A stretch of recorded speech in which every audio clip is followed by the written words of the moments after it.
சில நேரம் எல்லாத்துக்கும் இந்த ஒரு ஃபீலிங் வரும். நம்ம வாழ்க்கை எதை நோக்கி பயணமா போயிட்டு இருக்கு? நம்ம வாழ்றது சரிதானா? நம்மளோட ஃபியூச்சர் என்ன? நம்ம என்ன செய்ய போறோம்? அப்படின்ட்டுன்னு. காலையில எழுந்து அதே வேலை, அதே ரொட்டீன், அதே டென்ஷன். ஆனா மனசுக்குள்ள ஒரு எம்ப்டினஸ் இருக்கும். சிரிச்சாலும் ஃபுல்லா சிரிக்க முடியல. யார்கிட்டயாவது பேசினாலும் மனசு வந்து அமைதியா இல்ல. சில பேருக்கு ஃபேமிலி ப்ராப்ளம், சில பேருக்கு மனி ப்ராப்ளம், சில பேருக்கு லவ் ஃபெயிலியர், இன்னும் சில பேருக்கு ப்ராப்ளம் எதுவுமே இல்ல. ஆனா, ப்ராப்ளம் இருக்கிற மாதிரியே மனசுக்குள்ள ஏதோ ரொம்ப பாரமா இருக்கும். ஏன்னா, உடம்பு டயர்ட் ஆகுறத விட, மனசு ரொம்ப டயர்ட் ஆகுறது. அதனால தான் இப்படிலாம் ஃபீலிங் வருது. ஒரு ஸ்டேஜ்க்கு அப்புறமா லைஃப் வந்து ஓடிட்டே தான் இருக்கும். ஆனா, நம்ம மட்டும் அப்படியே நின்னுட்டே இருக்கிற மாதிரி ஒரு ஃபீல் ஒண்ணு வரும். சரி, இதெல்லாம் போகட்டும். நம்ம Instagram ஓப்பன் பண்ணி பார்ப்போம் அப்படின்னு பார்த்தா, மத்தவங்க எல்லாரும் ஸ்டோரீஸ், போஸ்ட் எல்லாம் போட்டிருப்பாங்க இல்லையா? ஸோ எல்லாரும் ரொம்ப ஹேப்பியா இருப்பாங்க.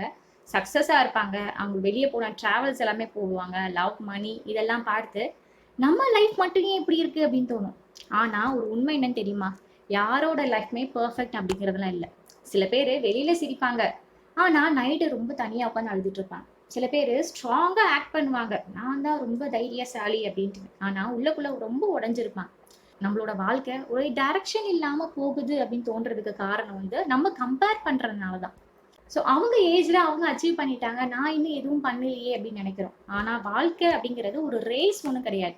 ஒவ்வொருத்தருக்கும் ஒரு டைமிங் அப்படிங்கிறது வேற. ஒவ்வொருத்தருக்கும் ஜேர்னி அப்படிங்கிறது வேற.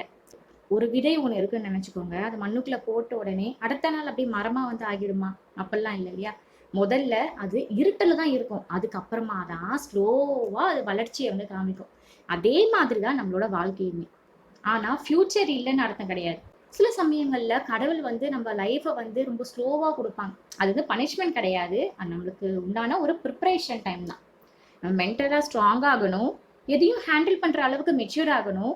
அதுக்காக சில பேருக்கு ரொம்ப போராட்டங்கள் அப்படிங்கிறது இருக்கும். இப்போ லைஃப் வந்து ஒரே கன்ஃபியூஷனா இருந்தாலும் ஒரே ஒரு விஷயம் மட்டும் மறக்காதீங்க. நீங்க யூஸ்லெஸ் அப்படிங்கிறது கிடையாது. உங்க வாழ்க்கைக்கு மீனிங் இருக்கு. அதுக்கு உண்டான ஒரு பர்ப்பஸ் அப்படிங்கிறது இருக்கு. நீங்க இன்னும் சர்வே பண்ணிட்டு இருக்கீங்கன்னா, அதுவே ஒரு மிகப்பெரிய ஸ்ட்ரென்த் தானே!